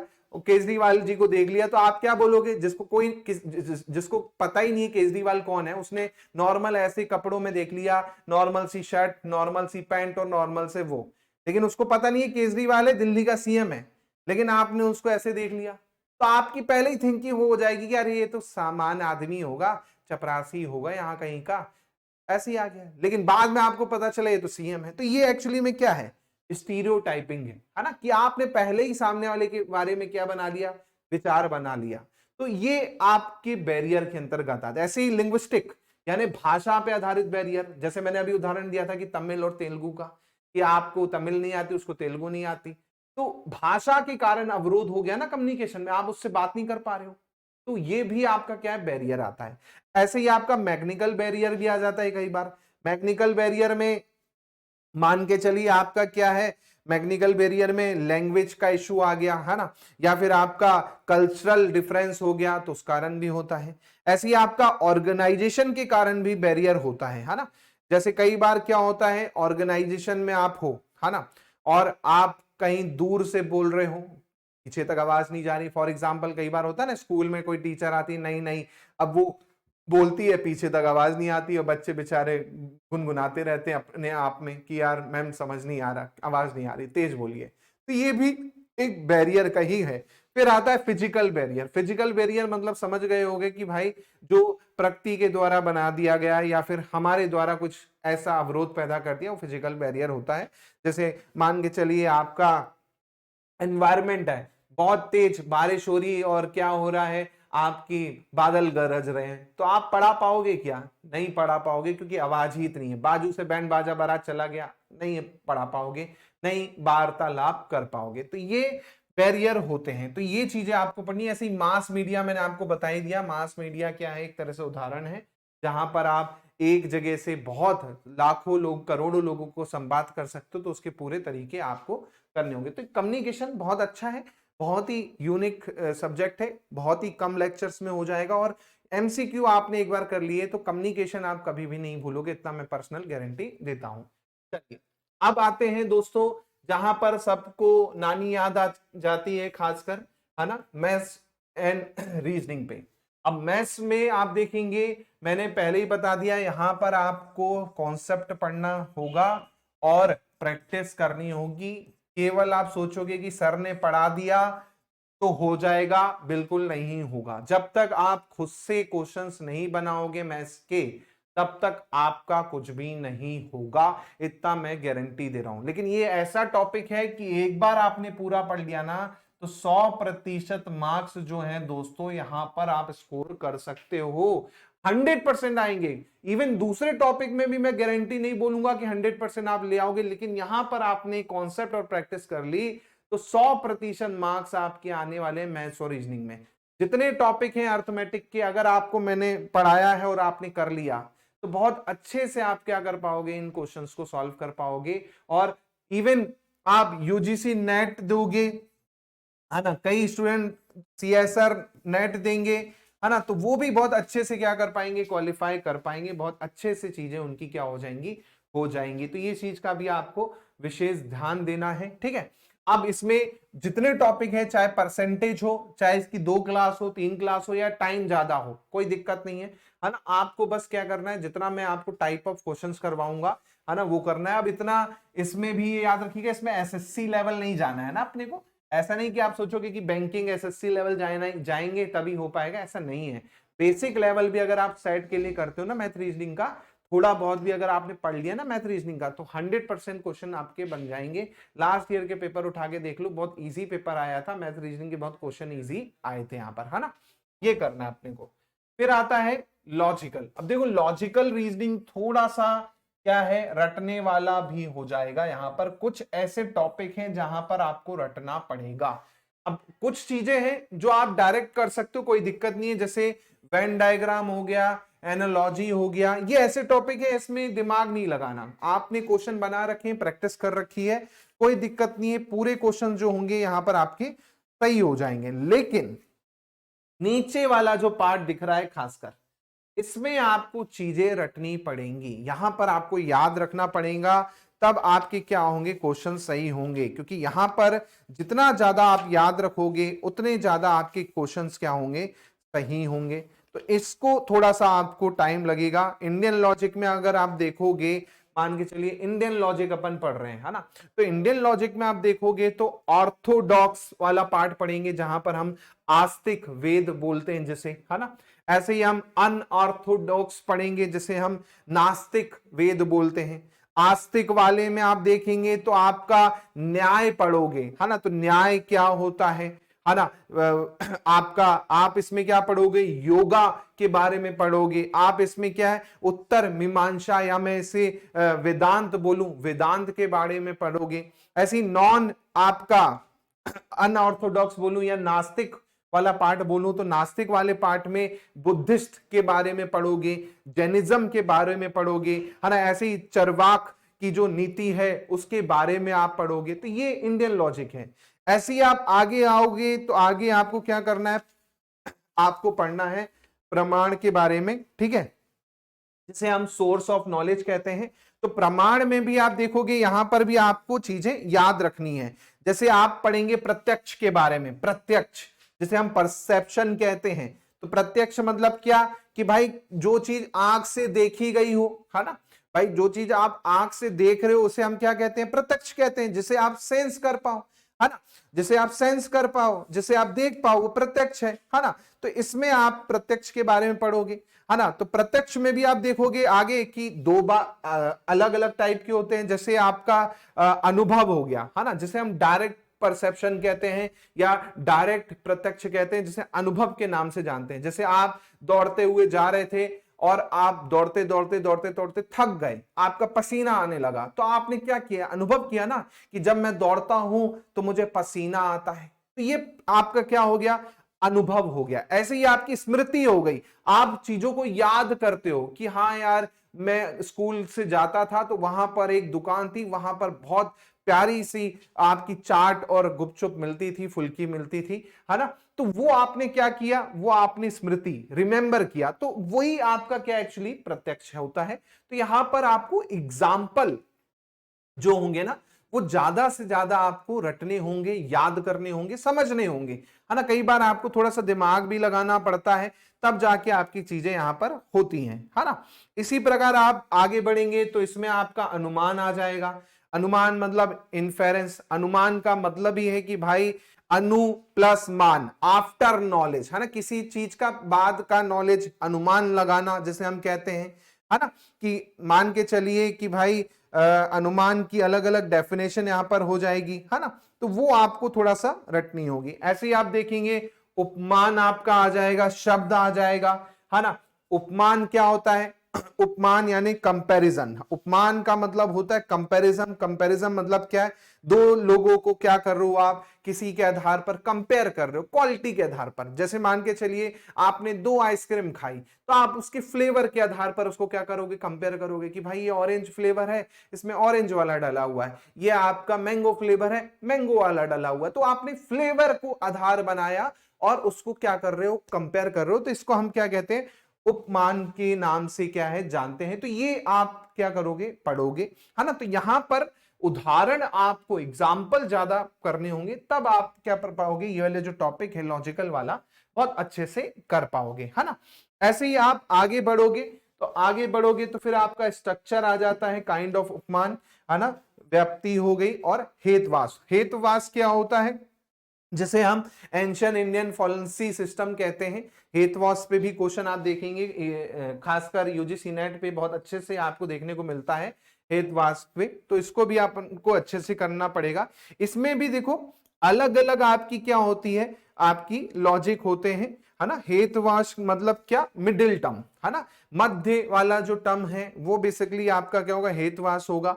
अब इसमें भी देखो अलग अलग होती है कि ये चीज होगी तो ये होगा, ये चीज होगी तो ये होगा, वो आपका हेतुवास होता है। तो ये हम जब डिटेल में पढ़ेंगे तो अपना पूरा अच्छे से हो जाएगा। उदाहरण के साथ में मैं आपको हर चीज का अच्छे से जर्नल वे में उदाहरण बताऊंगा, ताकि आप उसे ज्यादा समय तक क्या कर पाओगे, याद रख पाओगे। ठीक है, आगे बढ़ते हैं। युक्ति तर्क हो गया, आगे बढ़ते हैं। अब आता है आपका डेटा इंटरप्रिटेशन। तो मैंने आपको बता ही दिया, डेटा इंटरप्रिटेशन में डायरेक्ट क्वेश्चन आते हैं। इसके लिए आपको जोड़ना, घटाना, भाग, गुणा, प्रतिशत, रेशियो यानी अनुपात, औसत यानी एवरेज, ये आना चाहिए। बस ये आता है तो आप डीआई जो है, डेटा इंटरप्रिटेशन के क्वेश्चन जो है बहुत आसानी से कर सकते हो। फॉर एग्जांपल अलग अलग टाइप है, जैसे पाई चार्ट आपको दे दिया, उसने ये बना दिया इस तरह से ग्राफ, है ना, 10% दे दिया, है ना, इसके अलावा 40% दे दिया, इसके अलावा आपका 30% दे दिया, 40 और 10 50, 50 और 30 80, और ये आपका 20 कर लो, ये आप कर लो 30, है ना, हो गया 50। अब इस तरह से आपको एक पाई चार्ट बना के दे दिया, बोला ये आपका क्या है, खर्च को बता रहा है ना, ये आपके एक्सपेंडिचर को बता रहा है, ये आपका खाने का खर्च है, ये आपका पेट्रोल का खर्च है, ये आपका रेंट है, ये आपका ये है। इस तरह से आपको डेटा दे देगा। अब बोल देगा कुल डेटा कितना है, 10,000 रुपए का आपका खर्च है, ये आपका, अब बताइए खाने पर आपने कितना खर्च किया। तो भाई 10,000 का 10% कितना होगा, 1,000 रुपए खर्च किया। ऐसे पेट्रोल पे कितना खर्च किया, या फिर आपने बीड़ी चाय सिगरेट पे कितना खर्च किया, कुछ भी दे दे, वो आपको इस तरह से बना के दे देगा, है ना। ऐसे ही आपका टेबल वाले में क्या कर देगा, अलग अलग राज्य दे देगा, बोल देगा ये राज्य है, इनकी अलग अलग जनसंख्या है, और इस तरह से। तो पूरा का पूरा जो आपको डेटा दे, जरूरी नहीं है कैसा भी डेटा हो, कोई फर्क नहीं पड़ता, है ना। डेटा किसी भी फॉर्म में हो सकता है पॉपुलेशन जनसंख्या पे आधारित डेटा दे दे। बस आपको आना क्या चाहिए, जोड़ घटाना गुणा भाग, ये आना चाहिए, आराम से क्वेश्चन कर सकते हो। और ये ऐसा टॉपिक है 100% दोस्तों आप यहां पर क्या कर पाओगे, स्कोर कर पाओगे, इतना मैं गारंटी दे रहा हूं। 100%, 100% क्या आएंगे, मार्क्स आएंगे, इतना मैं पर्सनल आपको गारंटी दे रहा हूं। 100% पूरे पूरे मार्क्स आपके यहां पर आएंगे, अगर दोस्तों आपने प्रैक्टिस अच्छे से कर ली। जितने मैंने लेक्चर लिए, जितने टाइप हैं, सबके एक एक टाइप के क्वेश्चंस मैं आपको अच्छे से कराऊंगा, 15-15, 20-20 क्वेश्चन हर टाइप के आपको करवाऊंगा। तो आपको खुद समझ में आ जाएगा कि सर हाँ, आपने जो पढ़ाया है वही आपका आएगा, है ना। तो ये आपको करना है, ठीक है। इसके बाद आपका आ जाता है दोस्तों आईसीटी। तो आईसीटी में पहला तो है जर्नल एब्रीविएशन टर्मिनोलॉजी। तो यहां पर भैया फुल फॉर्म डायरेक्ट आता है ना। फुल फॉर्म पे क्वेश्चन दे देगा, मान लो एसटीटीपी पे क्वेश्चन आ गया, आपको क्वेश्चन दे देगा डब्ल्यू पे, आपको क्वेश्चन देगा HTML पे, आपको रैम पे क्वेश्चन दे देगा, फुल फॉर्म बताओ, है ना। तो कई बार आप देखेंगे डायरेक्ट टर्मिनोलॉजी जो होती है आईसीटी में उस पे क्वेश्चन आता है। जैसे भाई www पे फुल फॉर्म पे क्वेश्चन आ गया कि वर्ल्ड वाइड वेब, है ना। HTML पे हाइपर टेक्स्ट मार्कअप लैंग्वेज, है ना। HTTP hyper text transfer protocol, है ना। आपका रैम रैंडम एक्सेस मेमोरी, तो इस पे एक क्वेश्चन कंफर्म ही है, आपको आना ही आना है। जितने फुल फॉर्म मैं आपको कराऊंगा लाइन से वो एक बार कर लेना, उसके बाहर कुछ भी नहीं जाएगा, बस फुल फॉर्म पे एक क्वेश्चन कंफर्म है एग्जाम में। फिर आ जाओ basic of internet, internet email audio video conferencing. तो भैया इसमें इंटरनेट का प्रोटोकॉल पूछ सकता है कि इंटरनेट का जो प्रोटोकॉल है उस वो कौन कौन से होते हैं, वो ऐसा ही लेयर पूछ सकता है ना। ईमेल के बारे में पूछ लेगा, आपको हो सकता है साइन बना के दे दे ईमेल का और बोल दे बताइए कि इनमें से भेजने वाले का कौन सा साइन होता है, आने वाले का साइन कौन सा होता है। या आपको अटैचमेंट का पूछ ले कि भैया अटैचमेंट जो करते हो आप, अटैचमेंट का साइन कौन सा होता है। तो ईमेल पे भी बेस क्वेश्चन आपको इस तरह से पूछेगा। ऐसी ऑडियो और वीडियो कॉन्फ्रेंसिंग में क्वेश्चन आ जाएगा कि किस तरह से ये होती है, इस पे क्या क्या चीजों की जरूरत पड़ती है ना। फिर आता है digital initiative in higher education, ये इंपॉर्टेंट है। इसके लिए आपको दोस्तों करंट अफेयर का भी थोड़ा सा सहारा लेना पड़ेगा, बिना करंट अफेयर के आप नहीं कर पाओगे। जैसे कोई पोर्टल मान के चलिए एमपी गवर्नमेंट ने लॉन्च किया है हायर एजुकेशन से रिलेटेड, या फिर मान के चलिए कोई पोर्टल उन्होंने लेटेस्ट ऐप जो है लॉन्च कर दिया, तो वो आपको करंट अफेयर का नॉलेज थोड़ा सा यहाँ पर होना चाहिए। फिर आईसीटी और गवर्नेंस, तो भैया जो गवर्नमेंट की संस्थाएं हैं, है ना, जो अलग अलग पोर्टल, इंपॉर्टेंट पोर्टल खासकर आपके एजुकेशन से जुड़े हुए हैं, उनके बारे में थोड़ा सा आपको नॉलेज होना चाहिए। फिर आपका बेसिक कंप्यूटर भी यहाँ पर आप ध्यान रखिएगा, बेसिक कंप्यूटर हार्डवेयर सॉफ्टवेयर, है ना, रैम रोम मेमोरी, ये सब आपको पढ़ना होगा। ऐसे नहीं कि सिलेबस में नहीं लिखा है तो आप नहीं पढ़ो, मेमोरी भी पढ़नी होगी। क्वेश्चन आपको मेमोरी पे बेस्ड क्वेश्चन आप एग्जाम में देखने को मिलेंगे, है ना, तो वो भी आपको करना है। बस एक बार आपने पढ़ लिया आराम से 100% स्कोर कर पाओगे, कोई दिक्कत नहीं जाएगी, है ना। आते हैं एनवायरमेंट पे। सबसे बड़ा सिलेबस आप देखोगे तो एनवायरमेंट का है। एनवायरमेंट में बहुत सारी चीजें हैं, इसको बहुत अच्छे से करना है। खासकर दो टॉपिक हैं, एक तो मिलेनियम डेवलपमेंट गोल, दूसरा सस्टेनेबल डेवलपमेंट गोल। इस पे डायरेक्ट क्वेश्चन आप देखोगे एग्जाम में कंफर्म है, एक क्वेश्चन कंफर्म है, आना ही आना है आपके। पूछ लेगा मैं इनमें से कौन सा मिलेनियम डेवलपमेंट गोल नहीं है, क्या है या कितने हैं, कब लागू हुआ, दूसरा नाम क्या है ना। ऐसे ही सस्टेनेबल डेवलपमेंट गोल पे क्वेश्चन आपको आ जाता है। फिर आप देखेंगे तो ह्यूमन एनवायरमेंट इंटरेक्शन, किस तरह से ह्यूमन एनवायरमेंट का इंटरेक्शन होता है, इस पे क्वेश्चन आपको आता है। सबसे ज्यादा क्वेश्चन आपको आपको मिलेगा पॉल्यूशन से, सबसे ज्यादा क्वेश्चन आपको मिलता है प्रदूषण से। जी हाँ, प्रदूषण पे बेस्ड क्वेश्चन आप देखोगे बहुत सारे आपको जो है एग्जाम में देखने को मिल जाएंगे। फॉर एग्जाम्पल पॉल्यूशन पे अगर मैं बोलूं, क्वेश्चन आपको डायरेक्ट आ जाएगा कि भाई ग्लोबल वार्मिंग पे क्वेश्चन आ जाएगा, है ना। या फिर बोल देगा कि भैया कोस्टल वाटर में सबसे ज्यादा पॉल्यूशन किसके कारण होता है। भाई आपको पता है समुद्र के किनारे जो पॉल्यूशन है वो किस कारण होता है, ऐसा क्वेश्चन आपको आ जाएगा, है ना। या फिर आपको क्वेश्चन आ जाएगा, मान के चलिए क्वेश्चन पूछ लेगा कि भैया सबसे ज्यादा धुआं किस कारण उठता है, जैसे ये क्वेश्चन आया हुआ था। या फिर आपको क्वेश्चन आ जाएगा कि इनमें से प्राइमरी पॉल्यूशन कौन सा नहीं है, प्राथमिक प्रदूषण करता कौन सा नहीं है, वो पूछ लेगा। तो एनवायरमेंट पे भी आप देखेंगे एक से दो क्वेश्चन कंफर्म है, आपके आना ही आना है। तो एनवायरमेंट पॉल्यूशन अगर आप पढ़ते हो, एक से दो क्वेश्चन आपके कंफर्म हो जाएंगे। इस पे बीमारी पे बेस क्वेश्चन आ जाता है कि भाई इसके कारण कौन सी बीमारी हो सकती है ना। गंदा पानी पीने के कारण क्या हो सकता है। एक्ट आपको पूछ सकता है कि पॉल्यूशन से रिलेटेड जो एक्ट हैं, अलग अलग संस्थाएं काम कर रही हैं, है ना, उसके बारे में क्वेश्चन पूछ सकता है। फिर यहाँ पर आप देखेंगे तो एनर्जी पे क्वेश्चन यहाँ पे आते हैं। एनर्जी पे क्वेश्चन आपको पूछ लेगा, सोलर एनर्जी पे पूछ लेगा, या तो करंट अफेयर से जोड़ के पूछ सकता है मध्य प्रदेश में कि भाई सबसे बड़ा सोलर प्लांट कहाँ है मध्य प्रदेश में, हो सकता है पूछ ले क्योंकि सोलर वाला है पार्ट है उसका। तो वो भी थोड़ा सा आपको करंट अफेयर भी यहाँ पर करना होगा, है ना। फिर आपकी प्रोटोकॉल आते हैं, यहां से तो 100% आपको डायरेक्ट क्वेश्चन आता है ना। एनवायरमेंट प्रोटेक्शन एक्ट से क्वेश्चन आपको डायरेक्ट देखने को मिल जाएगा, है ना। मान के चलिए आपको डायरेक्ट क्या आ जाए, प्रोटोकॉल आ जाए, उस पे क्वेश्चन आ जाएगा। जैसे बोल दे रियो समिट के बारे में कि सही जोड़ी बना के दे देगा, रियो समिट दे दिया, क्योटो प्रोटोकॉल दे दिया, जोहान्सबर्ग अर्थ समिट दे दिया, और उनका बोला आप बताइए, ईयर दे दिया, और आपको क्या दे दिया, प्रोटोकॉल दे दिया। तो आपको ईयर पता है और वो पता है, आप डायरेक्ट आंसर कर सकते हैं।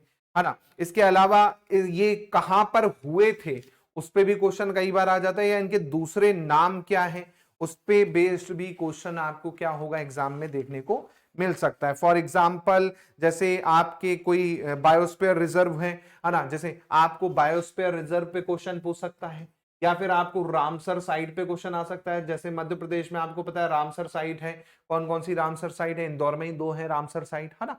आपका सिरपुर तालाब हो गया, है ना, और सागर हो गया आपका, है ना। तो वो बेसिकली कुछ क्वेश्चन आपको ऐसे भी देखने को मिल सकते हैं।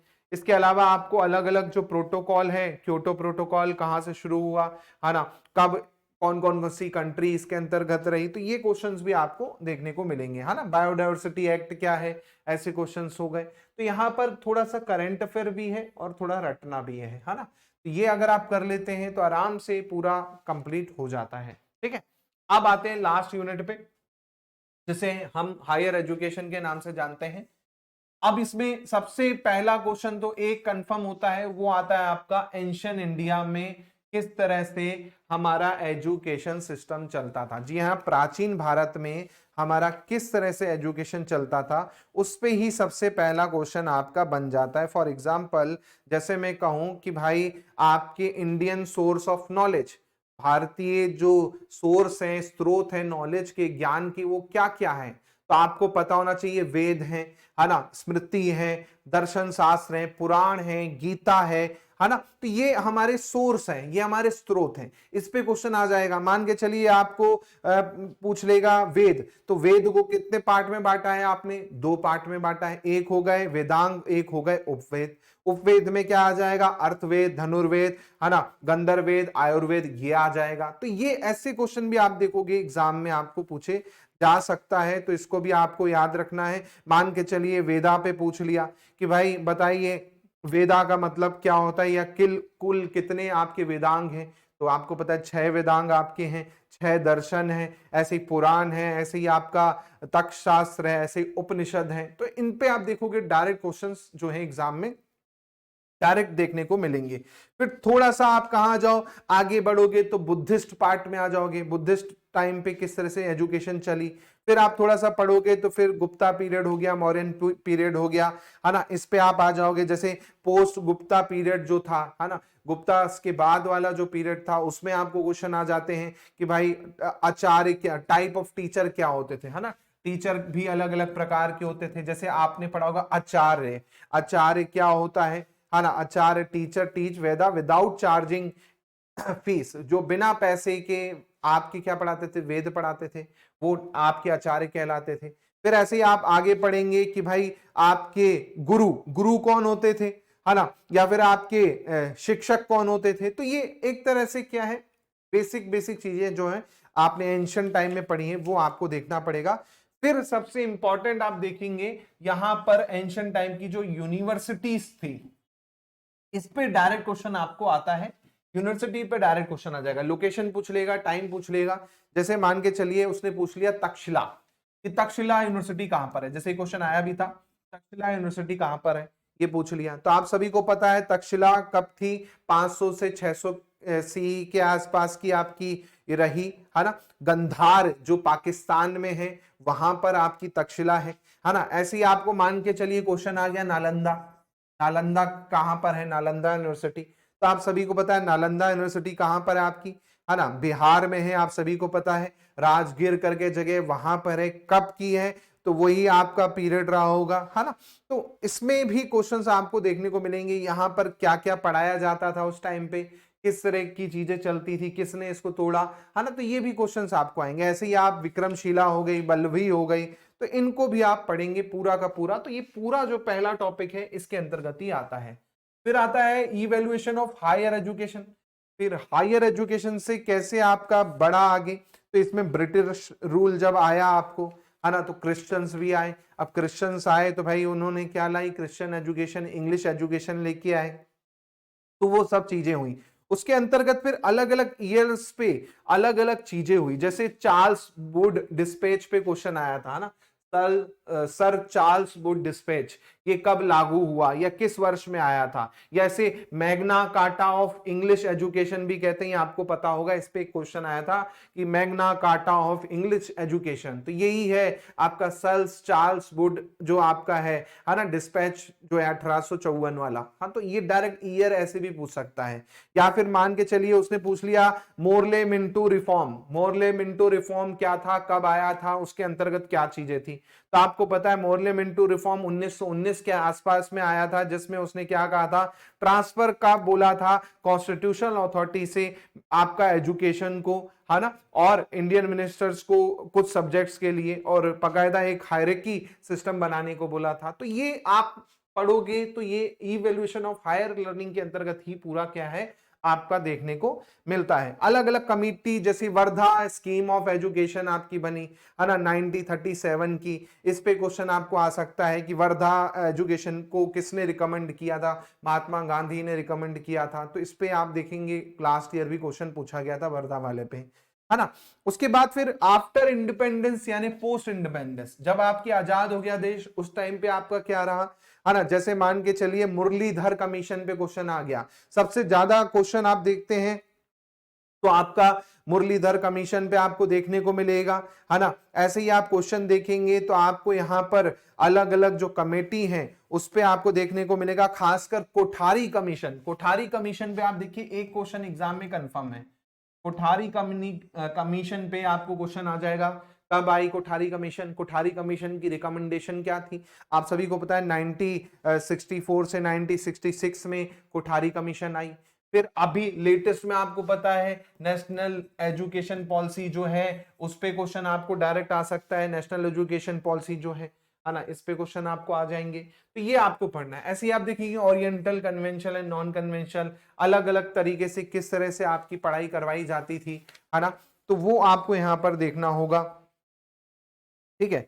ऑर्थोडॉक्स आपकी नॉन कन्वेंशनल एजुकेशन, जैसे आपका कई बार क्या होता था गुरुकुल होते थे, तो गुरुकुल में चीजें आपको क्या करवाई जाती थी, कन्वेंशनल वे से चीजें करवाई जाती थी, है ना। कई जगह नॉन कन्वेंशनल तरीके से पढ़ाया जाता था, तो वो आपको यहाँ पर देखेंगे। फिर आप देखेंगे professional technical skill based education, तो प्रोफेशनल में आपकी जैसे डॉक्टर हो गए, है ना, डॉक्टर की डिग्री हो गई, लॉयर की डिग्री हो गई, है ना। तो इस तरह से आपको यहाँ पर देखने को मिलेंगी अलग अलग जो संस्थाएं हैं उनसे जुड़ी आपकी संस्थाएं हो गई, वो आपको पढ़ना है।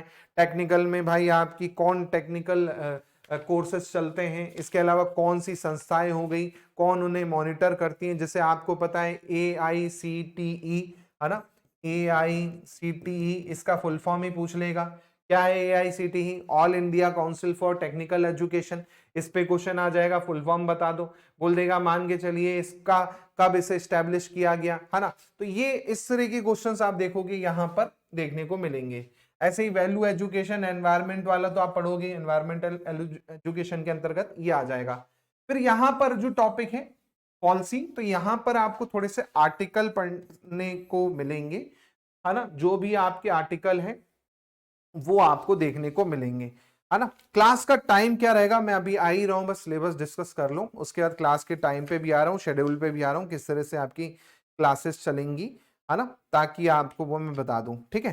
तो ये आपको करना है, साथ में इसमें करंट अफेयर जो रहेगा थोड़ा सा, जैसे कोई आपकी रैंकिंग आती है NIRF की जो रैंकिंग आती है ना, या फिर कुछ पोर्टल गवर्नमेंट का जो है लॉन्च होता है, तो वो करंट अफेयर को भी साथ के साथ में आपको देखना पड़ेगा। तो ये पूरा का पूरा 10 टॉपिक है जो आपको कंप्लीट करवाते हैं पेपर 1 को।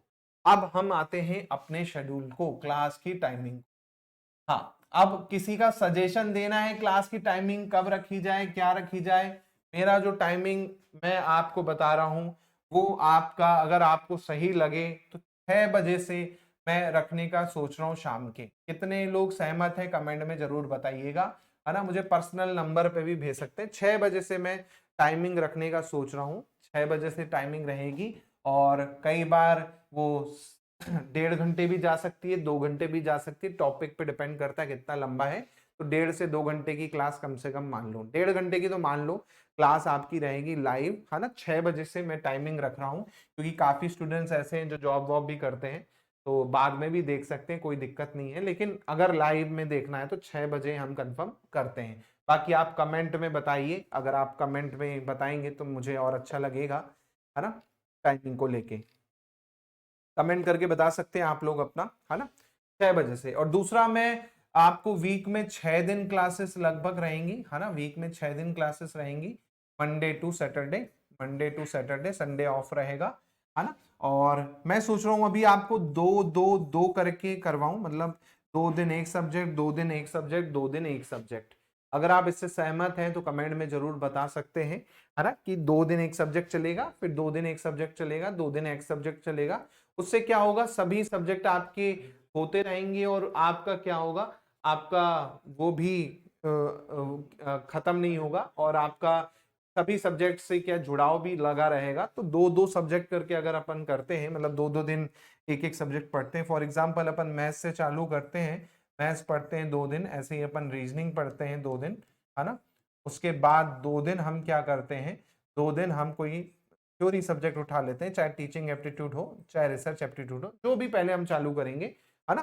तो इस तरह से हम करेंगे तो आप क्या होगे, बोर भी नहीं होगे एक सब्जेक्ट पढ़ के, और आपका सभी सब्जेक्ट भी होता जाएगा, और आखिरी में आपको ज्यादा एफर्ट नहीं डालना पड़ेगा रिवीजन के लिए। इसमें क्या होगा कि सब सब्जेक्ट पैरेलली चल रहे हैं 2-2 दिन में, है ना। तो ये बेस्ट लगता है मुझे, क्योंकि इसमें क्या होगा, आप एक सब्जेक्ट पढ़ के बोर भी नहीं होगे और बाकी सब चीजें भी इसमें चलती रहेंगी और वो भी आपका होता जाएगा, है ना।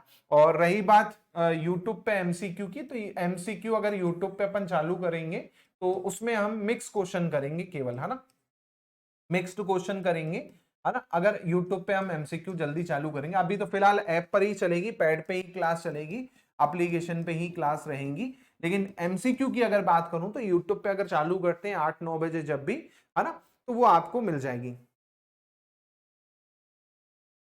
हाँ बिल्कुल, देखिए अगर लाइव अगर आप नहीं देख पा रहे हैं तो लाइव के 20 मिनट के बाद वो क्या होता है, रिकॉर्डेड में चली जाती है ना, 30 मिनट बाद जो है वो रिकॉर्डेड में चली जाती है, तो वो वहां पर आप देख सकते हो। बाकी ओल्ड लेक्चर करके भी आपका क्या है, ओल्ड लेक्चर करके भी आपका फोल्डर बना हुआ है, अगर आप देखेंगे तो वहां पर भी लेक्चर है। ऐसा नहीं है कि बहुत पुराने हैं या फिर वो हैं, वो ओल्ड लेक्चर इसलिए कर दिए कि अब वो रिकॉर्डेड फॉर्म में है ना। तो वो भी अगर आप देखना चाहें, अगर आपको लगता है कि नहीं यार लाइव नहीं ले पा रहा हूं, मैं ओल्ड लेक्चर भी देख के कर सकता हूं, तो वहां पर भी मैथ, रीजनिंग, बाकी सब्जेक्ट जो है काफी लेक्चर्स वहां पे डले हुए हैं। बाकी नए वाले तो आपके यहाँ पर आएंगे ही कल से। आज तो मैंने पूरा स्ट्रेटजी पे टाइम लिया कि किस तरह से अपन को करना है ना। और ये मेरे हिसाब से 6 दिन का समय बहुत है ना। अगर आप लगातार पढ़ेंगे तो 100 डेज में बहुत अच्छा शानदार आपका हो जाएगा। तो ये चीजें आपको मैं करवा रहा हूं, ठीक है। तो पेपर 1 का तो ये रहा पूरा, टाइमिंग भी मैंने बता दी, 6 बजे का टाइमिंग दे दिया है, क्योंकि कुछ स्टूडेंट से डिस्कशन हुआ था तो उनका कहना था सर हम जॉब करते हैं, 6 बजे तक तो फ्री हो जाते हैं, इसलिए 6 बजे से मैंने कर दी। और 6 से 8, 7:30 जब भी चलती है, और उसके बाद मैं 8 से 9 प्रैक्टिस के लिए एमसीक्यू भी चालू कर दूंगा। इसलिए मैंने टाइमिंग 6 बजे चुना है, ताकि आपको जब प्रैक्टिस भी नीड हो तो रात को आराम से थोड़ा प्रैक्टिस भी आप क्या कर पाओ, यूट्यूब पे जो एमसीक्यू रहेगी वो भी आप देख पाओ। तो इसलिए मैंने 6 बजे टाइमिंग रखा है कि भाई आप फ्री भी हो जाए। और बाकी आपको कोई सजेशन देना हो तो आप मुझे व्हाट्सएप पे या मोहित सर को आप कॉल या मैसेज करके भी दे सकते हैं। होपफुली आपको ये क्लास में समझ में आ गया होगा कि क्या हमने आज डिस्कशन किया है, कैसे हमको पढ़ना है, क्या क्या करना है, टाइमिंग क्या रहेगा, सिलेबस कैसा रहेगा, क्या क्या किस तरह के क्वेश्चंस आएंगे, वो मैं आपको पूरा करवाते रहूंगा। चलिए, तो कल से हम मैथ से शुरुआत करते हैं, यहाँ पर मैथ से शुरुआत करते हैं, है ना। कल मैं क्या है, डबल क्लास ले लूंगा, है ना, 1.5 घंटे की ना लेके 2 घंटे, 2.5 घंटे की कल ले लूंगा। तो आज जो क्लास हुई है तो वो बनी रहेगी, है ना। तो कल एक दिन मैथ्स रहेगी, फिर अपनी रीजनिंग चालू हो जाएगी। वैसे 2-2 दिन वाला ही शेड्यूल चलेगा। आज तो क्या था, आज तो अपन को डिस्कशन करना था कि हम कैसे पढ़ेंगे, क्या करेंगे, इसलिए मैंने आपको बताया। चलिए, अब कोई डाउट लगे तो डाउट पूछ लीजिए आप। चलिए, डाउट सेशन के लिए डाउट लगे तो डाउट पूछ लीजिएगा आप, है ना, कमेंट में डाउट पूछ सकते हैं। इसके अलावा एक डाउट सेशन में अलग से आप बोलोगे तो रख लूंगा वीक में। एक डाउट सेशन संडे के दिन बोलो तो मैं संडे के दिन रख लिया करूंगा, मॉर्निंग में या फिर जब भी आपको टाइम लगे सही, वो आपको बता दूंगा, है ना। तो वो डाउट सेशन भी अपना हो जाएगा। तो आपको कोई चर्चा करना है मुझसे तो वो भी आप अपन क्या कर सकते हैं, डिस्कशन कर सकते हैं। ठीक है, चलिए, तो कोई डाउट लगे तो आप कमेंट कर दीजिएगा। नंबर मेरा है ही, व्हाट्सएप ग्रुप पे जुड़ जाइएगा, क्योंकि व्हाट्सएप ग्रुप पे लेटेस्ट अपडेट आपको मिल जाएगी। ये नंबर है 7049240399। इन पे आप क्या करेंगे दोस्तों, आप हाई करके भेज देंगे ना, तो आपको लिंक आएगा व्हाट्सएप ग्रुप का, उस पर जुड़ जाइए। कि कोई भी अपडेट आएगी एग्जाम रिगार्डिंग या कुछ भी होगा, तो सबसे पहले व्हाट्सएप ग्रुप पे मैं आपको अपडेट करता हूँ, तो ग्रुप पे जरूर जुड़ जाइएगा। ठीक है, चलिए, तो ये थी आज की क्लास। होपफुली आपने एंजॉय किया हो, है ना। कमेंट करके जरूर बता देना। मिलता हूं मैं आप लोगों से जल्द ही कल इसी टाइम पे। जय हिंद, जय भारत, थैंक यू।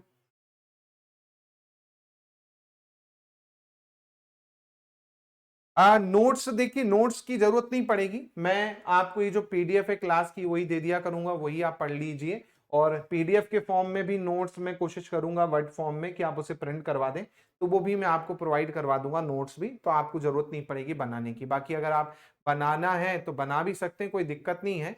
बाकी जरूरत नहीं पढ़ने वाली, क्योंकि जो मैं पढ़ाऊंगा मैं आपको वैसे ही हाईलाइट करके बता दिया करूंगा चीजें कि ये चीज इंपॉर्टेंट है, तो आप उन चीजों को भी नोट कर सकते हो, या फिर जो पीडीएफ रहेगी उसमें वो वर्ड्स को मैं हाईलाइट कर दिया करूंगा, तो आप बाद में उस पीडीएफ से भी क्या कर सकते हो, देख के हाईलाइट कर सकते हो। तो आपको नोट्स की भी जरूरत अगर बनाना है शॉर्ट के लिए, तो वो पीडीएफ का जो हाईलाइट रहेगा उसको आप लिख लीजिएगा, कीवर्ड्स जो होते हैं ना वो कर लीजिएगा, तो आपका आराम से हो जाएगा। ठीक है, और कोई डाउट किसी को, और कोई डाउट हो किसी को तो पूछ लीजिए। हाँ, है और कोई डाउट किसी को? तो मेरे से आपसे सभी को क्लियर हो चुकी हैं चीजें अब, है ना। चलिए, तो मिलता हूं मैं आप लोगों से दोस्तों जल्दी कल।